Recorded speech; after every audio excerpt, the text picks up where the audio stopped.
because you're jumping back into the gap. Outlet to coach, it's either sideline, 2 on the side, 3 on the side. That's off the second cut. Lead the country in offensive rebounding. Hey, Coach. Welcome to the Basketball Podcast. I'm your host, Chris Oliver. Let's share the game. Coach is real excited today to have Will Voigt with us, the head coach of the Angolan national team and previously the Nigerian national team as well. And Coach, welcome to the podcast. I'm real excited to talk to you, especially leading into this summer where you get an opportunity to be able to coach Angola at the World Cup in China. And what a great event that's going to be. Yeah, no, thanks for having me, Chris. Well, Coach, so many places clearly we can go with you and your background and everything like that. But I want to start with some focus on the World Cup because I think, again, this is such a unique time for a national team. Obviously, a tremendous tournament. And you're in a group with the Philippines, Serbia, and Italy, which is a real difficult group. But what are some things that you focus on in preparing your team as you move into this World Cup event? Well, I think you have to be really dialed in at this stage on what you need to work on in your training camp. The qualification system has changed, and this is the first time that all these countries have gone through it. So, in the past, you could have these long extended training camps and, almost have an entire summer to prepare, whereas now, you would come together for these short windows. And kind of what that's taught us and what we've learned is, you have to be hyper efficient in those windows. And, a big part of that is going in with a plan. So, that approach really hasn't changed for us. Thankfully at this stage, we're still alive and playing and have had, these other windows to kind of figure out the areas that take longer for us to kind of hammer out. And then, the things that we really don't need. So a lot of that honestly draws on my experience from the G League. So, you'd get these guys sent down to you on assignment and you really kind of had to, whittle it down to the essential. You weren't going to have tons of practice time, and obviously you didn't want to flood them with a ton of information either. So it's a similar approach. So roster flexibility, because clearly in these FIBA qualification windows, you probably rarely had the same roster together. Is that fair to say?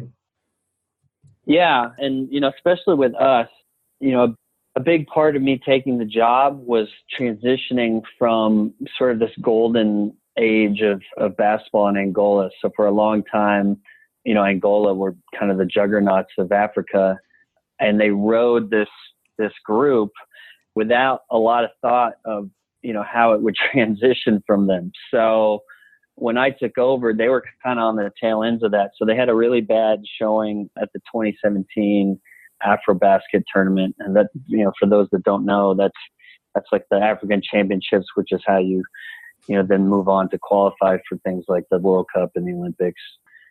And, they've basically just been riding these vets forever without, really having a session plan in place. So a big part of what we wanted to do was start bringing in younger players to the national team and give them experience so that when these guys start to retire, which they already are, we're not just immediately thrusting these young guys into important roles. So long answer to your question, but yeah, we try to bring in different guys for each window. So each window kind of presented its own challenges. So remove the fluff, know your personnel, which we'll talk about. But then the other part is, what do you decide to run? Like, what are some things tactically you have to consider when you have these smaller windows? I mean, obviously you're dealing with professionals, so in theory they can pick up some things a little faster maybe, but it's still got to be difficult to come up with a tactical plan and system. Are you trying to stay consistent through all these windows, or are you trying to specifically plan a little bit more based on who you have to play? Well, for me, philosophically, I think whatever your system is, it always needs to start first and foremost on your players. I think you have to take an honest assessment of what you have and figure out how to put those guys in position to succeed. So it's not like I came in with a system and it was like, hey, we're going to learn the Will Voight offense. So the early stages of qualification, a lot of that was sort of figuring out, oh, okay, hey, this isn't really working, or hey, this player doesn't fit well within this set or whatever it is. And that was kind of the balancing act, because obviously you have to win games while doing this. But, in terms of opponent specific, the qualification system had you playing an opponent twice. So within your group, when you would play that opponent the second time, we always like to have some kind of wrinkle or some kind of different look, under the assumption that, they've heavily scouted what we ran the first go. So that doesn't mean we're just going to completely scrap the old offense and put in a new offense. But, we might have a counter that we hadn't shown, or we might have learned from, that first meeting of things that didn't work, things that did work that we wanted to emphasize more. Yeah, it's such a fascinating thing, and I've talked to a number of the coaches about it. So it presents unique challenges, and there are some advantages, and that's the fact that you're together for these shorter times, and in some ways, it may be easier to bring a team together in a really short time. And I experienced that a little bit coaching internationally last year in the Jones Cup, just in the sense that, look, even if a player wasn't my type of player, we were only together for a really short time. So it didn't impact us as much as to say I had to spend 6 months with that player. And I don't know if that's something that you can talk about or that's something that plays into it, but it's culturally a lot different. I mean, you're not taking 6 months to form a culture. You've got to really come together quickly and for a common purpose. Yeah. Again, I mean, my experience in the G League, I think, helped a lot. As I alluded to before, when you get all these guys on assignment, or even just the nature of the G League in general, guys get called up and guys enter the player pool, and your roster is sort of constantly in flux. So, I think you nailed it. I mean, you can't be rigid in your approach.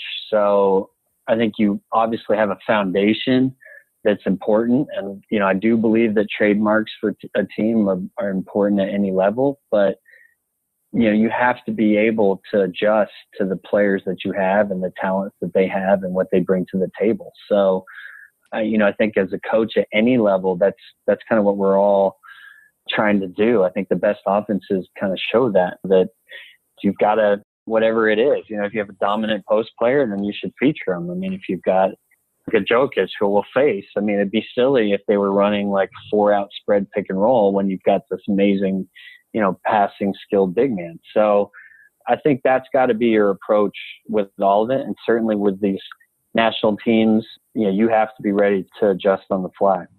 So you've talked about, heard you say KYP before, and we've talked about a little bit about know your personnel, but like what we're talking about here is also to know your opponent's personnel, and that a lot of your scout and a lot of your specific, you say it's a closeout situation or whatever, it comes back to knowing who you're covering and what you're supposed to do against that player. Can you talk about this concept a little bit? Yeah. I think for me, it's a really important base. And, obviously at the professional level, these guys can do a lot of things well. But at the end of the day, even the best players in the world have weaknesses. So I think, for us, we try to simplify it for our players. So rather than show a scouting report and, hey, well, this guy can do this, and he also can do this, and he can also do this, A, it's information overload, and B, it kind of, plants a seed of doubt into your players. So we just try to streamline it to, hey, player X, this guy's a driver. Now, does that mean that player X can't make an open jump shot? Of course not. But we're saying we expect you to take him out of his strength. So if his strength is penetration, we don't want to see him penetrating, period. And that's your job. And what we found is, when you kind of simplify the task for them, it also puts a lot more accountability on them. So, if you're asking them, and honestly, I've seen this in other programs a lot, where they really are kind of asking their guys to do everything, right? So they talk about a guy being a driver, and then they get upset at their player when the guy, hits a jump shot. Oh, you weren't pressuring enough. And to me, that's a mixed message. So that's basically what we do. We really simplify it. Primarily guys, if you look at it, are going to be catch and shoot players, which, you don't want to see that. So those are the guys you want to put it on the deck. or they're guys that are creating off the dribble. And then, it's the reverse, right? So you want to be emphasizing staying in front and living with the contested jump shot. Yeah, it's good stuff. And again, in this short window that you're talking about, it just simplifies things and helps your players understand the scouting report in a really short time. I do believe that's such an important part of this. And Coach, I wrote a blog basically saying why we should get rid of 3-man weave. I also feel like I should write one, which I know you agree with, about why we should get rid of 4-man shells. Can you talk about that a little bit? Because, and why 5-man shell is better? Yeah, well, obviously I'm familiar with some of the stuff you've been doing, Chris, and, I totally agree. There's just not really an application of it in the game. And I think what you find when you put these guys into a 4-man shell, you're creating doubt because now these are long rotations. And, and I get sort of, the argument of, trying to make it more difficult in practice than what you get into a game. But, those corner rotations, like those guys start looking at you crazy. But then the reality is, if you think about just about any defensive scheme, like you want your big to be the rotational help on penetration most of the time. So to remove that from the equation and practice that repeatedly just doesn't make a whole lot of sense to me. Now, going back to what we were saying with the national team stuff and having to be efficient, we don't have time to do 4-man shell and the thought process of, well, we'll get to 5-man, we're going to build this up to 5-man shell. And along those lines, I know sometimes, and you've talked about this, like programs have so much practice time that they're kind of just trying to make things up. But I agree with your overall assessment. Like if it doesn't apply to the game, why are we doing it? I know, again, you're doing it out of knowledge, but you're also doing it out of necessity. And I think that's the one thing is like just removing fluff and getting right to the point. But it helps your players too. Just practice less. Practice at a higher intensity, practice less, but make sure you're practicing the way the game's played. And again, for coaches, like if you do 4-man shell, that's fine, do it, but he can't stay there all year, right? Like that's the other part of this is that like we're probably arguing on behalf of 5-man shell, but if you're still going to do 4-man, just consider the fact that it's not a full year drill. Because again, as you said, the game's hard enough 5-on-5. We don't have to worry about creating difficulty. So, Coach, what's a universal concept that you talk about? When the ball moves, 5 players move with it. Yeah, I mean, I think really any defense that you're in, whether it's pack line or, up the line and pressuring or, whatever your philosophy is, you want to keep your defense compact. And, if you look at offenses, they're trying to do the opposite, right? They're trying to spread you, get you into longer and longer closeouts. So, to me, and really all the programs I've been a part of, that's a huge emphasis. So we want our players reacting to the ball always. Now, there are very few special situations, like a Steph Curry. We saw Nick roll out the box and one, and you do see some stuff where maybe that makes sense. But I think in general, having 5 players moving to the ball puts them in position to then help with whatever your philosophy is. So, if it's pack line, then you're already in a pack line position. But even if you're, trying to disrupt and take away passing lanes and all that, if you're reacting to the ball, now that's where you get into all these crazy closeouts. So we talk a lot about playing inside out. We want our players already in an inside position. So by that, right, if I'm outside, and I know these are always hard when you can't diagram or get out and show, but let's just imagine I'm one pass away and I'm in, and again, it wouldn't really even matter what your philosophy was, but just for the sake of argument, let's say I'm in, somewhat of a denial position. And then the player next to me takes an attack dribble and I react to it. And then he passes it to my man. So just from a physics standpoint, right, I've got all my body weight shifted off of that one step reacting towards him. So now when he kicks to my man, anybody that's listening to this, if you just stand up and lean your body one way and feel how hard it is to then shift back out versus if I'm already in that position, because I reacted prior to the dribble, and then now he passes, how much easier it is to then move to that man. So for us, that's a huge staple of what we do. And we drill that. I mean, it's just like any other skill. It has to be drilled repeatedly. But, we want our guys reacting on every pass so that they're in a position. So let's stay on defense a little bit. And another term that I've heard you talk about is peel switching. What do you mean by peel switching? Yeah, so it's funny. I need to track down. I got a somebody watched me present a little bit, and I know you were there too at Coaching You last summer, and sent me a random message on Twitter, and they are the ones that referred to it as a peel switch, which I had not heard. So I don't want to steal credit for the term, but essentially. Is that what you call it now, or what did you call it? Just switching? Well, I coach in a country that speaks Portuguese, so yeah, of course. I'm coaching in Portuguese, but that's how I refer to it. But basically, it all stems from the concept, and I know Ettore Messina's talked a lot about this. I know he's somebody that you're familiar with, but you want to shrink your rotations as much as possible, and I think that's where the modern game is, right? Teams are trying to create as much spacing so that they get you moving, and you have to cover more and more ground. And the best offenses are making you move more and more. So, to me, how do you counter that? Well, you counter that by trying to figure out how to limit the distance of rotation. And that's where it really, really came from. So, I had that thought in my head. And then going back to what we talked about earlier in terms of system, I noticed early on with Angola that these guys were really good at communicating. Like, they were natural communicators. And so, to me, that's the skill set. I think, this kind of switching requires communication. Doesn't really require anything beyond that, but you have to talk and trust. So, we started to build from there. But if you think about where most standard rotations come from, they're coming from opposite baseline side.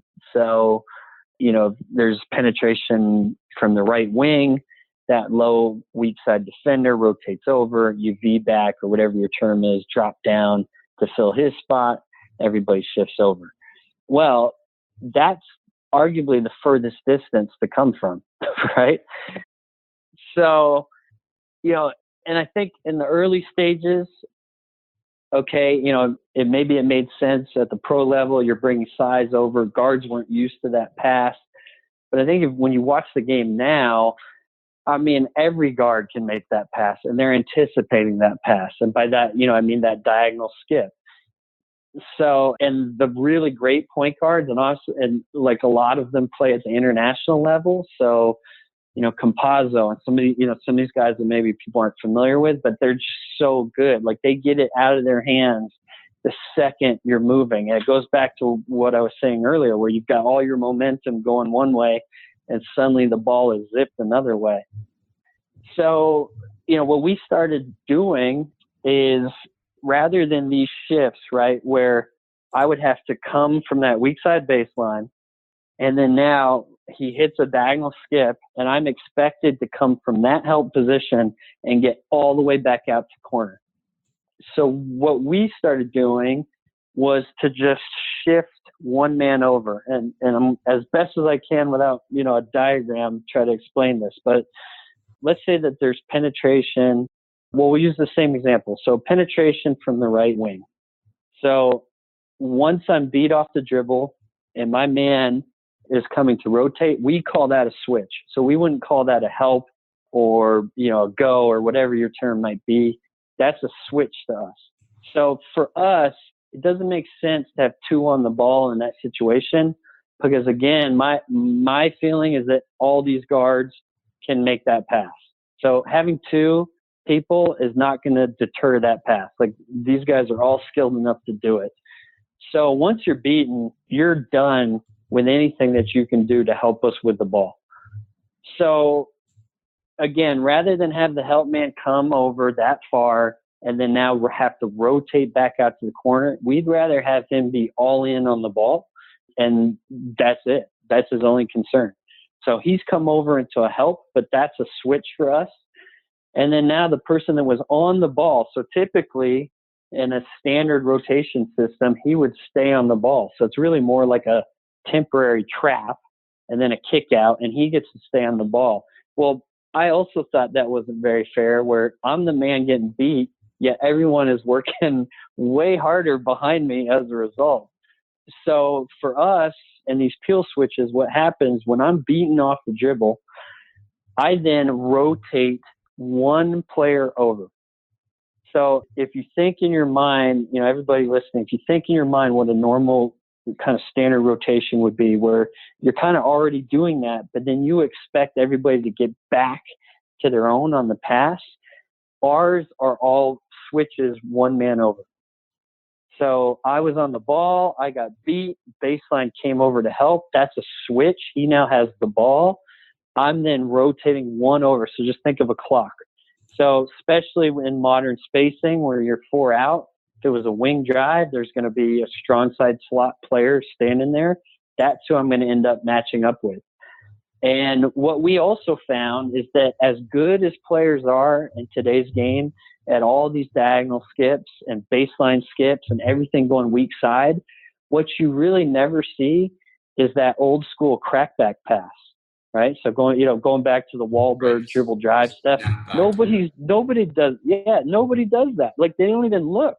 So even though sometimes you're like, he falls the ball a little bit lower than what you would want, those guards are not even thinking about passing to that strong side slot guy that I'm talking about, who's basically kind of filled in behind him.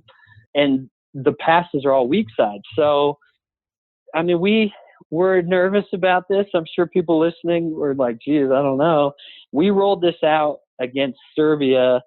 Now, keep in mind, this is our B team versus their B team in a tournament in China a couple summers ago.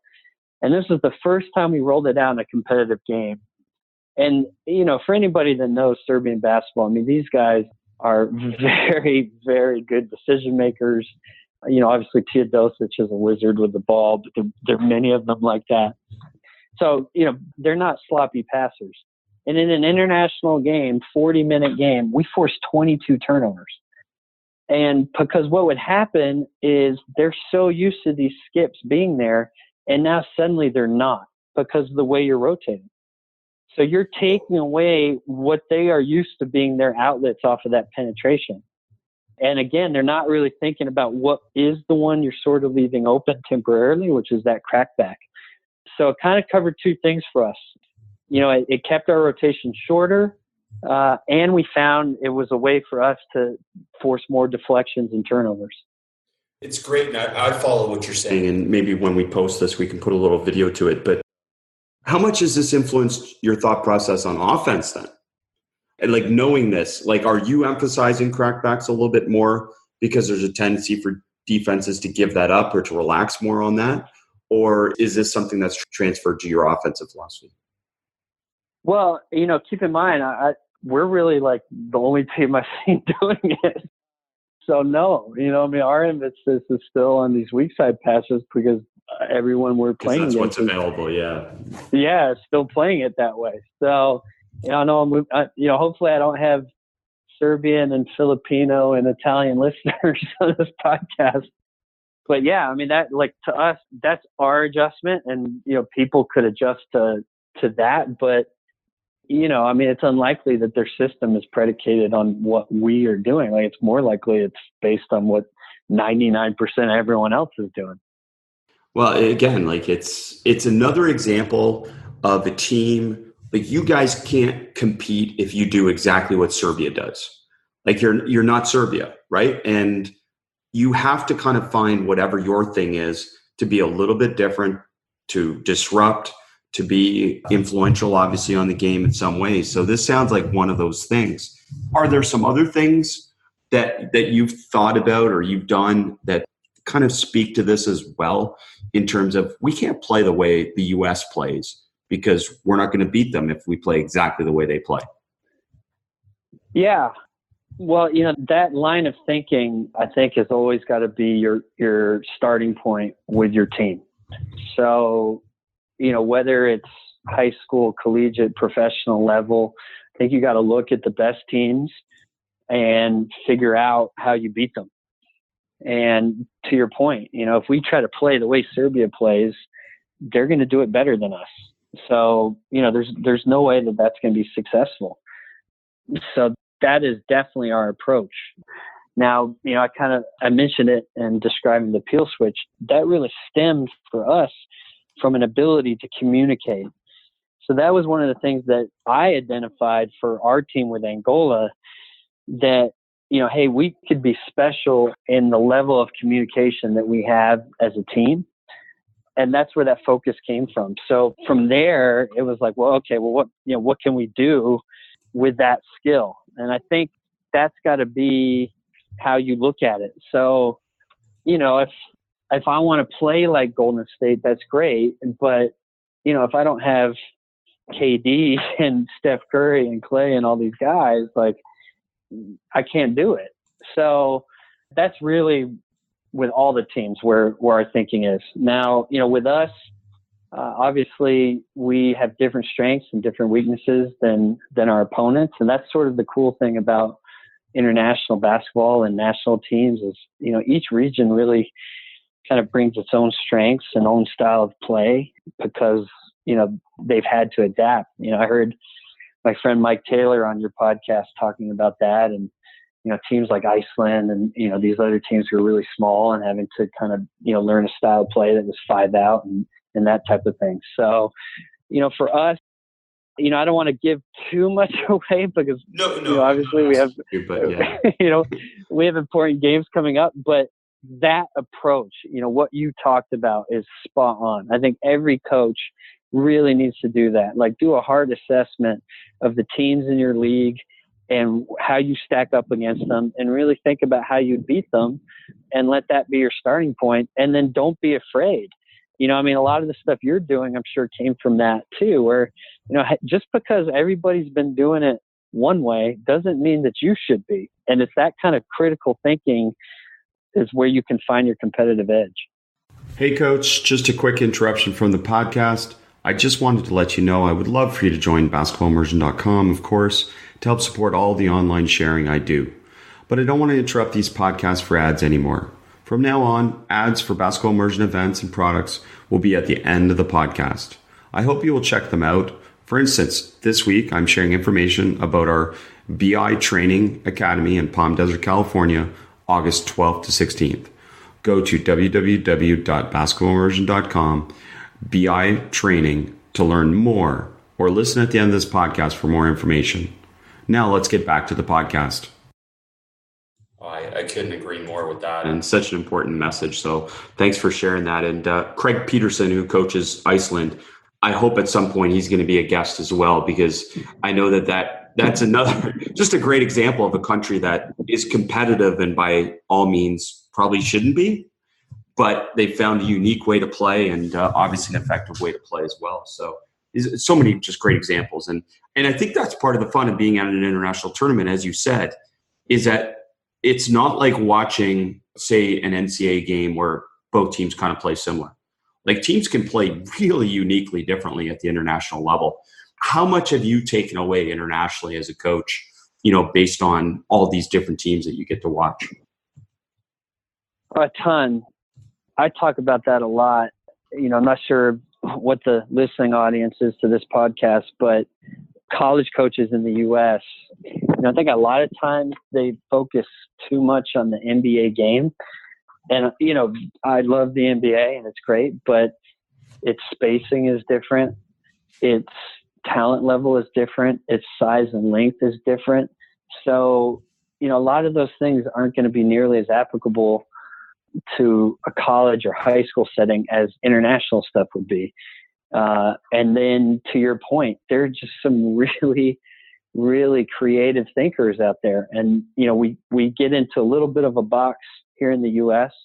And, I can't speak on Canada quite as much, but obviously, Toronto for sure is an American brand of basketball now. But, like your point, you play in Iceland or you play, some of these Asian teams who go, and you saw that the Jones Cup, like, they play so fast and so quick on like levels we've never seen. Yeah. It's hard to explain to people how fast some of those teams play with ball movement, not just fast break. We're talking ball movement in the half court and off the ball cutting and all this stuff that it was so amazing to see live. Yeah, no, it really is. And for me, and all coaches, right? We all steal from each other. And so that's like the great point is you're exposed to a different kind of thinking. And I think the more you can do that as a coach, the better you're going to be, right? So if you're only watching NBA games or you're only watching whatever, style, then you miss out on some really like cool things that other people are doing. And that's the great thing about these national team gigs is, right, you play teams from all over the world who all have different styles, who all have different philosophies, who all come from different backgrounds. So if you look at it through, a critical eye, you're going to be able to pull at least one or two things that they're doing and implement that to your program. This defensive stuff also relates to this concept of you're trying to avoid rotation at all costs, right? Like this is you have to rotate, but really your goal with any type of defense is to avoid rotation. So maybe what are some things that we can do that allow us to avoid rotation? Well, so I think first and foremost, we've gotten away from the most important thing, which is the ability to guard your man. And I see a lot in pick and roll, especially. We just kind of like treat it as a foregone conclusion that the on-ball defender is going to be completely blown up and force you into whatever your coverage is going to be at an extreme level.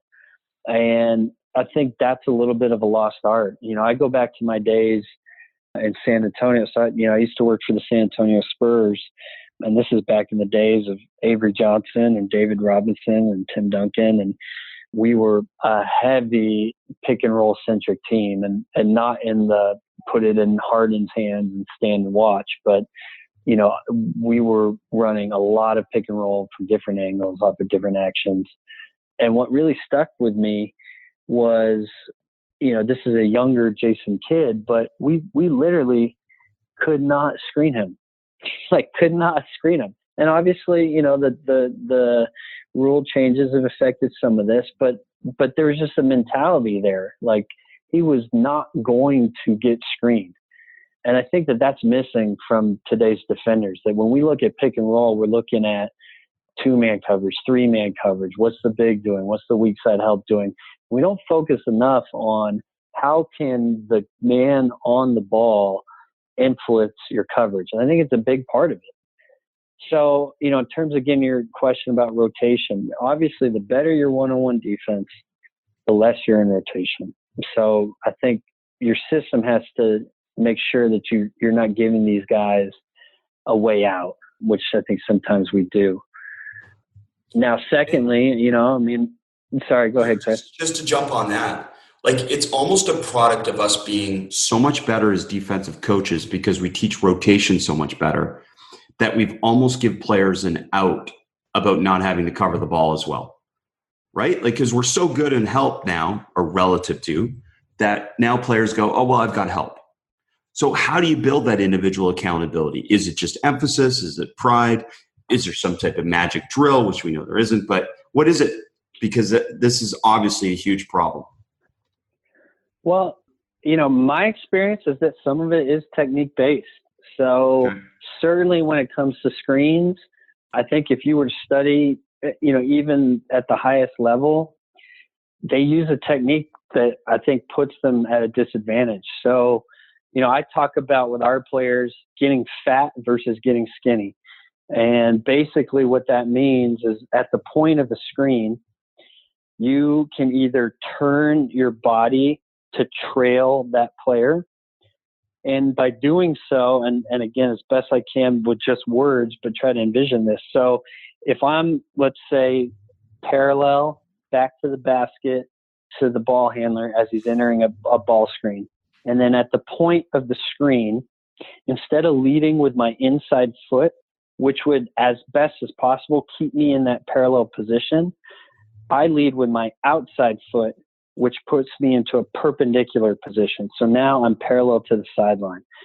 Now, by doing that, I've created the largest area that the screener can now contact. So if you can visualize that, if I stay parallel to the baseline and use my inside foot to try to get over or under the screen, I stay as skinny as possible, right? I now have the smallest area because it's basically, the width of the front of my hip to my butt, right? But now if I lead outside foot, I've opened my chest. So he has shoulder to shoulder as the width of which he can get the screen.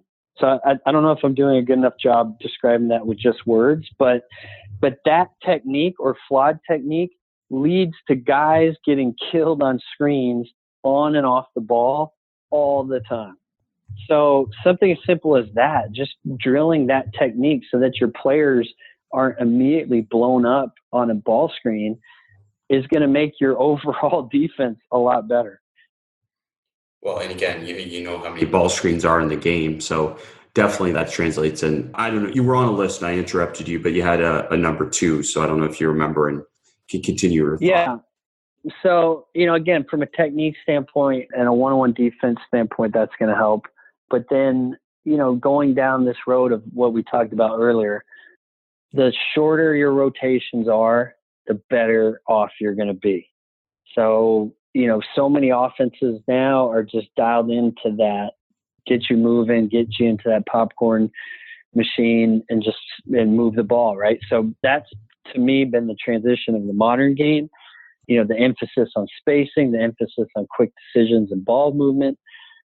So in order to combat that, you want to keep your rotations as small, as short as possible. So I think when you start looking at it from that standpoint, you start revisiting ideas that previously people were like, no way, you can't do that. So, one being the peel switch that we're talking about. Another one, and definitely at the collegiate level and high school level, people don't help off the corners. But if you think about it, the shortest rotation from an elbow drive would be from that corner, from that strong side corner. And the further he gets down towards the basket, the shorter the rotation becomes, right? So if I run at him and he's 2 dribbles inside the 3-point line, now that's a fair amount of space. If I wait until he's at the free throw line, now you've shrunk that rotation. And, obviously in the NBA, when the corner 3 is king, because it's closer than everything else, maybe that doesn't make sense. But, I gave a clinic in Norway and it was funny. It was actually one of my former players who's now gone on and become a great coach in his own right. He was talking about how they were doing that this year, that they were helping off corners on those elbow drives because that rotation now becomes shorter if you wait. And then the other part is it keeps your bigs at home. So I think the other thing that gets lost a lot is when you start rotating, you're also putting yourself at huge disadvantages in terms of rebounding. And so not only because smalls end up on bigs, but because weak side guys are moving. So, we all know 70% of these misses are going to the weak side. So if you're doing all your rotation based off of weak side movement, now you've also put yourself at a huge disadvantage in terms of your weak side rebounding. So, something like this corner help keeps your weak side guys in position, keeps your big on a big. These are things that people were like, no way you can do, that I feel like you really need to start exploring, because we all see it now. Like if you stay with your standard rotation in today's game and a team can roll out multiple shooters, it's going to be really hard for you to stop them. Yeah, I know. It's again, like I hope, like whatever coach's philosophy, I hope what they take away from listening to you is just how deeply you have to think about doing some stuff, and particularly about critically analyzing it and saying, okay, this is what we used to do, but is this actually going to work? And this is going to translate for our team specifically. And I love it. And another one that I know I've heard you talk about and I want to dive into a little bit is this concept that seems to be more pervasive in the NCAA and high school, but a timeout to set your defense. And I joked with you just quickly before we got on about how inevitably, if I'm watching an NCAA game and somebody dunks, the other team's calling a timeout. Like there's certain kind of really predictable things that are going to happen. And there seems to be this inability to let your players play through to a certain extent, but also to not save and use your timeouts, which again, we talk about the magical ATOs, but those happen in Europe and those happen in the NBA because coaches have timeouts to run those. Can you talk a little bit about this and, really the value of a timeout for you? Yeah, well, I first floated the idea more just as a question, and going to kind of the theme of what we're talking about, right? Like I think you always should be asking why you're doing stuff. Too often I see coaches who are doing something because maybe their mentor or the program they came from, that's what they did, and that's the rigid line of thinking. And I think the more you can critically examine things, the better. But that's where that came from for me. So I was just, I was watching NCAA tournament games, and at the, college level in the U.S., coaches are calling timeouts after made baskets to set their defense. And then for me, I'm just wondering, well, why is it that in college basketball in the U.S., coaches call timeouts to set their defense, but in pro basketball, coaches call timeouts to set their offense? So we have two polar opposite philosophies. So, why are teams doing this? And, I think when you start to examine those things and start to think along those lines, now you can figure out, okay, well, this is the why for our team and this is the why for that situation. But I think way too often, we joked about it before we got on, right? Like, every time there's a dunk, there's a timeout. Do you really need it? And, obviously the collegiate game is different in terms of having more timeouts available to you. But I just think you got to really think about the why behind it. Is calling that timeout truly putting your team in an advantage, especially from a defensive standpoint, and then flip it to the offensive standpoint? If you're in a situation where, let's say college basketball, and you cannot advance the ball, if you've drilled live ball situations, is that going to be better? Especially off of free throws. And just to give you an example, when I was coaching in the G League, we put in 2 set plays to be run off of free throws because our thought was that if you had the proper spacing, a free throw really is like a transition opportunity. So you've got their shooter at 15 feet plus 2 other defenders at the basket. So that right there is most teams would argue it's not the best floor spacing for transition defense.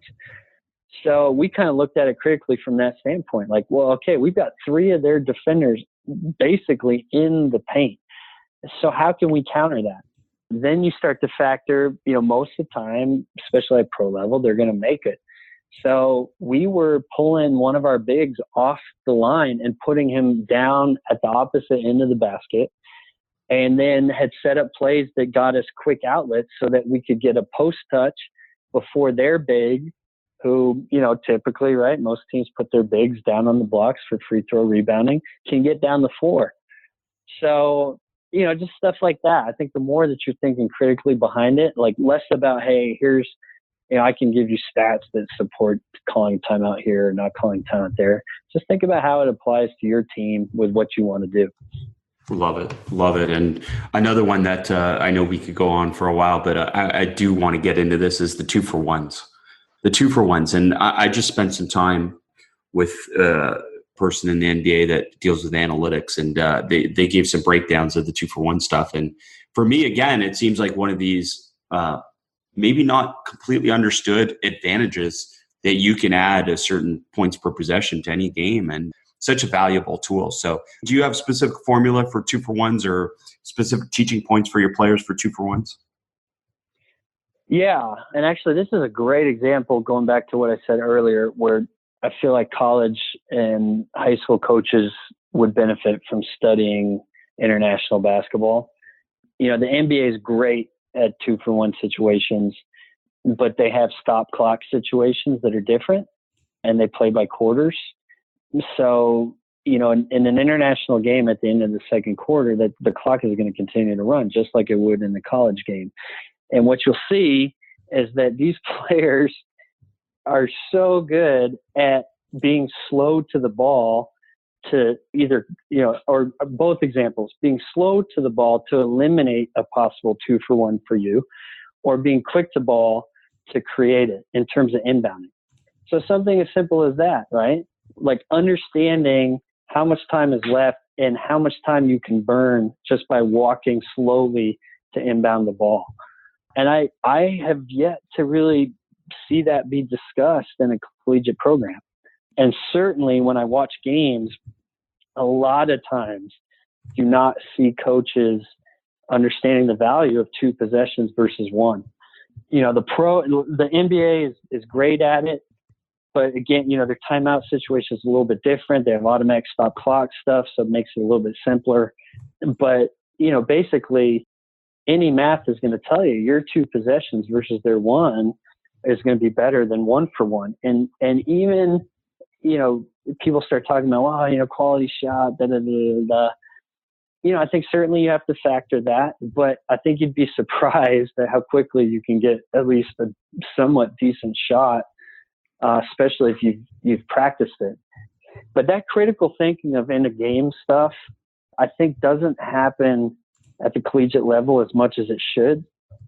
And I don't have this answer. So anybody that follows me on Twitter, I've floated this out a couple of times, hoping somebody would answer it. But again, just from me watching and asking questions, but I watched 3 games in which a team which was up by 2 points lost because the other team hit a 3 either at the buzzer or so close to the buzzer that they really had no opportunity. And certainly in college basketball, where you can't advance, this would be extremely applicable.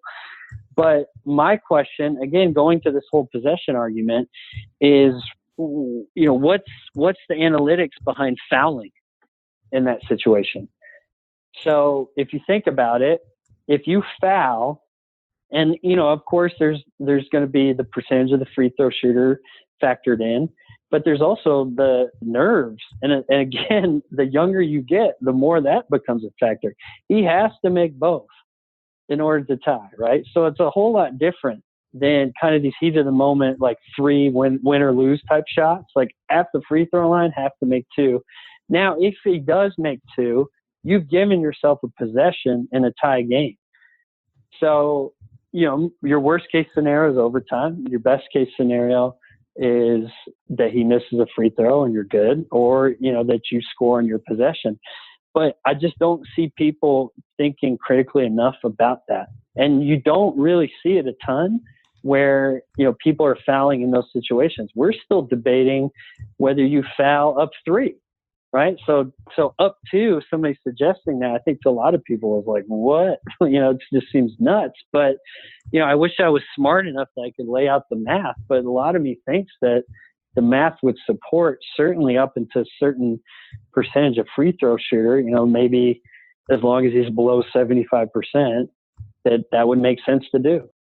Well, again, what a great thought process. And there's someone listening that could do that math for us, Coach. I guarantee that. So hopefully they do. Well, I want to hear from them. Yes, I do too. I want to hear from them. Well, and again, I hope someone does. And even some of the 2-for-1 math just is again, eye-opening that even what you would consider a bad shot in a 2-for-1 is better than not doing it. So yeah, it's good stuff. And I hope someone does provide that math for us. And when we post this, maybe I'll tag a few of the people that potentially could do that, so we get some answers. But Coach, I mean, we could go on all day, and I look forward to continuing conversations with you and everything else. But you've given so much already to think about and so much to deep dive into for coaches. So thank you so much for taking the time and sharing with us as well. And Well, I'll cheer for Angola this summer, and maybe if we get a chance, maybe we'll do something after the World Cup to be able to hear some of the learnings that you had from that process as well. No, that sounds great, Chris. I really appreciate you having me on your podcast. And encourage everyone to keep thinking critically about the game. Well, and again, Will's very open, and he's a great follow on Twitter as well. So make sure you follow him and support him through the World Cup. And, again, I know he'll be open to conversations when he gets time after the process as well. So good stuff. Thanks, Coach. Thanks for listening to the podcast, Coach. I want to share with you something I'm so happy to finally be opening up. It's our basketball immersion training, or BI training. We were doing a live 5-day training camp specifically for college and pro players. It's taking place in my new hometown of Palm Desert, California, and the closest airport is PSP, or Palm Springs Airport. This location is just 2 hours from LAX and is a beautiful spot to learn a game's approach and to improve decision making. I've had many coaches ask me over and over how to develop players and train decision making in the off season. Well, here it is, a 5-day player development academy in Palm Desert, California, August 12th to 16th, 2019. I'm running this basketball immersion training for your players to attend and learn through 8 on-court sessions, 3 video sessions, and group training practices like you've never seen before. You know my love for random practice and transferring skills to games, and these training sessions will be run with a player development focus. This is a full week of me teaching players to be their own coach and to make your life even easier. Come learn for yourself how to best teach your players to make better decisions through group off-season decision training. Send this link to your players ASAP, www.basketballimmersion.com/BI training. Come join me for a 5-day player development academy in Palm Desert, California, August 12th to 16th, 2019. Hurry, spots are limited. To find out more about Coach and all we spoke about today, please take a look at the show notes for today's episode. I love to share the game and have basketball coaching conversations, so connect with me on social media. You can find all my social media information and all your membership, clinic, and consulting needs at basketballimmersion.com. That concludes today's episode. I know there are so many podcasts out there. Thank you for taking the time to listen to the Basketball Podcast with me, your host, Chris Oliver. Please subscribe and share the podcast with your friends and colleagues so that we can keep bringing you the best of what's out there and share the game.